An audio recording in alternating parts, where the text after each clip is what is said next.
Parce que leur vie consistait à une seule chose. Nous-mêmes.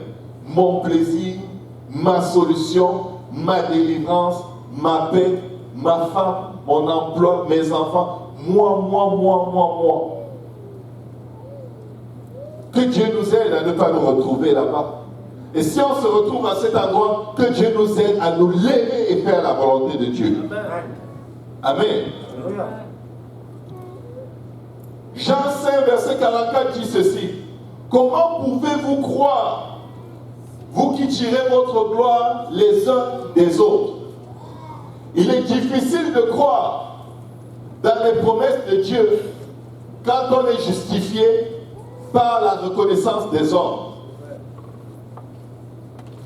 Dieu te demande de faire quelque chose et personne autour de toi ne le fait. Tu te dis, non, ça peut pas être Dieu, il ne faut pas me demander de le faire tout seul parce que c'est difficile. Puisque personne ne le fait, si je le fais, on va dire que, si je loue le Seigneur, on va dire que je veux me montrer. Non. Le Seigneur est en train de te donner l'autorité sur tes ennemis à cet instant-là même. Mais maintenant, parce que tu préfères la gloire des hommes, tu te retiens de faire la volonté de Dieu. Et ce qui se passe, c'est que tu es frustré après de voir que ce que tu attendais de Dieu, il te l'a promis dans ton lieu secret, il te l'a promis par la prédication, il te l'a promis par plusieurs façons. Tu ne le vois pas s'accomplir. Amen. Amen.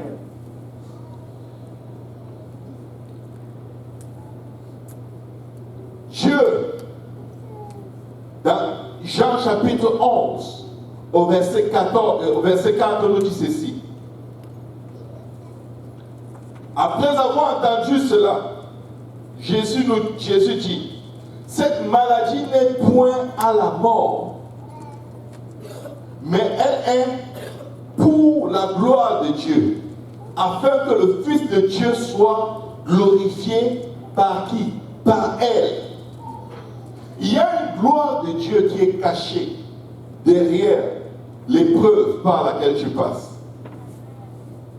Il y a une gloire, il y a un momentum, un moment où Dieu veut faire éclater sa gloire afin que des gens croient en lui. Maintenant, s'il te choisit pour se glorifier, pourquoi es-tu frustré? Pourquoi est-ce que tu l'accuses? Pourquoi est-ce que tu dis, je ne m'entends jamais? Seigneur, si tu fais ceci ou cela pour moi, ce n'est que là que je vais me faire baptiser. Je dis, mais tu parles de quoi? Les autres choses que j'ai faites pour toi, tu t'es baptisé pour les avoir? Amen. Amen. Si tu fais ceci ou cela pour moi, c'est là où je vais croire que quand on reçoit le Saint-Esprit, on doit parler en d'autres langues. Mais regarde en arrière tout ce que Dieu a déjà fait pour toi. Si toutes ces choses qu'il a déjà fait ne t'ont pas permis de recevoir l'évangile, même si un mort ressuscitait, tu ne croirais pas. Amen. Amen. Comment pouvons-nous croire si nous ne lui faisons tout simplement pas confiance? Jésus dit dans Jean 11 au verset 40, ne t'ai-je pas dit que si tu crois, tu verras la gloire de Dieu?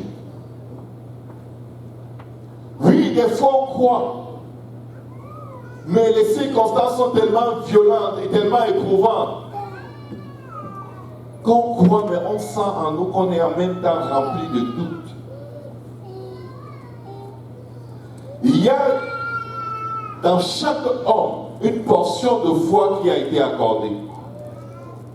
Mais tu dois exercer cette portion de foi pour qu'elle atteigne un niveau qui va déplacer les montagnes de ta vie. Et pour déplacer les montagnes de ta vie, oublie ton voisin. Oublie qui t'a fait quoi. Oublie cette idée qui te dit que ton pasteur ne t'aime pas, il n'a jamais le temps pour toi. Oublie les disciples de Jésus. Va à Jésus toi-même. tu vas devant Jésus toi-même. Je l'ai amené devant tes disciples, mais ils n'ont pas pu le guérir.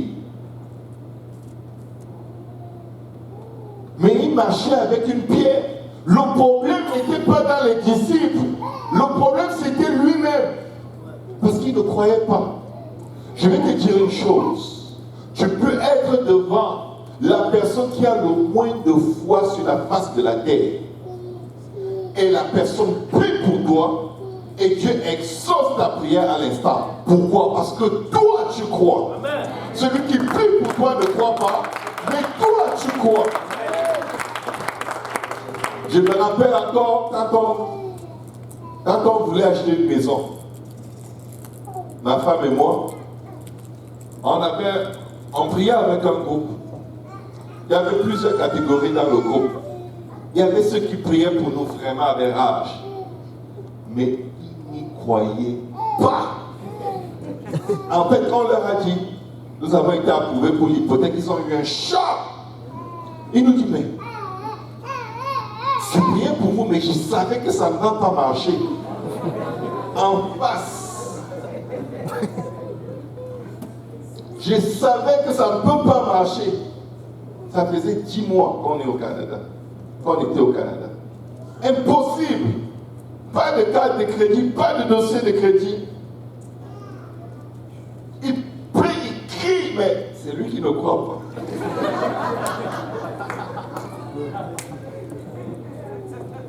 Il y avait une deuxième catégorie dans le même groupe de prière.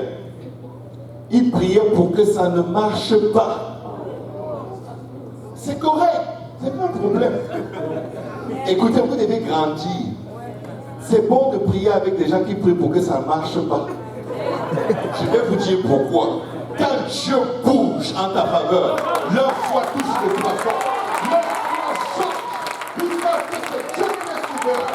Ce n'est pas la pensée de l'homme qui peut faire arriver là où tu es. C'est la pensée de Dieu. Les desseins de Dieu vont s'accomplir dans ta vie. C'est toi qui dois croire. Ce n'est pas ton voisin, ce n'est pas ton pasteur, ce n'est pas ton frère, ce n'est pas ta soeur. Les miracles de Dieu dans ta vie dépendent de ton attachement à la capacité de ce que Dieu peut faire pour toi. Ce sont les meilleures personnes avec qui nous n'ayons jamais prié dans notre vie. Ils ont édifié notre foi comme pas possible. Nous marchons littéralement sur les eaux. Après avoir prié avec ce genre de personnes et voir Dieu exaucer ta prière, tu sais que rien ni personne ne pourra jamais arrêter le cœur de Dieu pour ta vie. Tu sais que Dieu est pour toi et que Dieu a résolu de te bénir. Peu importe les temps, peu importe les murs de Jéricho, si Dieu dit oui, personne ne peut dire non. Et nous voici jamais devant toi. Une porte que personne ne peut fermer. Alléluia! L'Éternel est mon Dieu. Si vous voulez grandir dans la foi, ça vous prend de l'opposition, ça vous prend des incrédules. J'aime être entouré des gens qui ne croient pas. C'est correct. Parce que je vais croire. Je vais croire. J'écrase toute incrédulité. Je renverse tous les opposants qui s'opposent à la connaissance de Dieu. Si tu crois,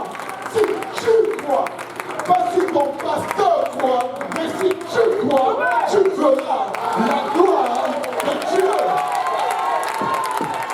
Si tu crois, est-ce que tu crois? Dis oui Seigneur, je crois. Aie pitié de mon incrédulité. Dis oui Seigneur, je crois. Aie pitié de mon incrédulité. Parce que ce n'est pas la foi de mon frère qui détermine ce qui va m'arriver. Ce n'est pas la foi de ma soeur qui détermine. Ce n'est même pas la foi de ma femme qui détermine ce que Dieu va faire pour moi. C'est ma foi. Il a dit, et parce qu'il a dit, il n'est pas un homme pour mentir, ni le Fils de l'homme pour revenir sur ce qu'il a dit. Ce qu'il a dit, il le fera. Seigneur, je couvre mon cœur, enlève la pierre et mets ta semence, Seigneur.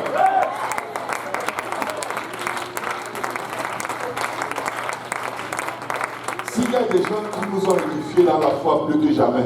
Ce sont ces gens. Nous les aimons beaucoup. Nous les chérissons. Et vous savez, si j'ai un projet qui paraît un peu compliqué et impossible, c'est eux que je vais appeler pour Dieu prier. Écoutez, nous ne luttons pas contre la chair et le sang. Je préfère 1000 fois que mon frère ne croit pas et que Dieu le fasse et sa foi change que de la voix qui croit avec moi et Dieu ne le fait pas. Vous n'avez pas compris? Tout ce que Dieu fait dans vos vies, c'est pour sauver quelqu'un. C'est pour donner la foi à quelqu'un. Il y a plus de vous dans votre propre affaire. Il y a plus de vous dans votre tribulation. Il y a quelqu'un d'autre que Dieu veut atteindre en faisant ce qu'il fait pour vous. Donc si toi tu crois, Dieu va le faire pour montrer à tous que c'est lui qui est Dieu. Et qu'il est capable de faire dans leur vie ce qu'il a fait pour toi.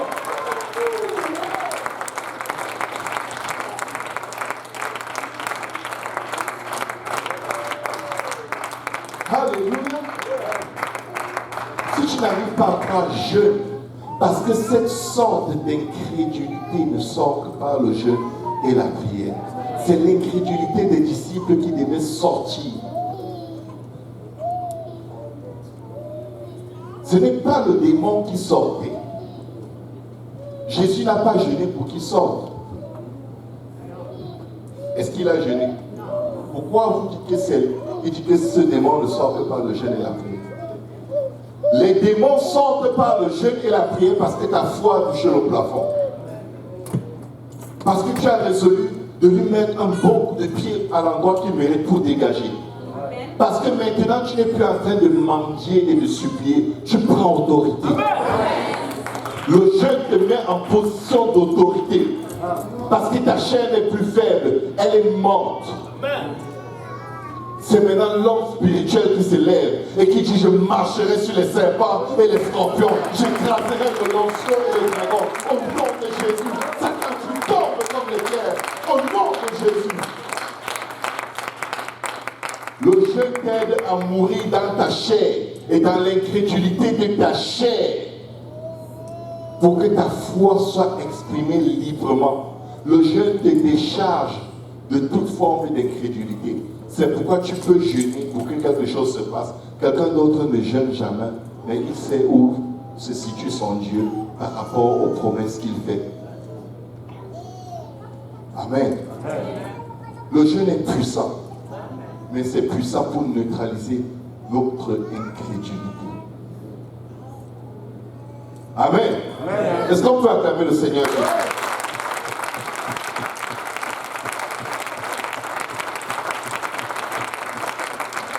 Alléluia. La Bible dit dans Romains au chapitre 4, versets 18 à 21. Je vais vous dire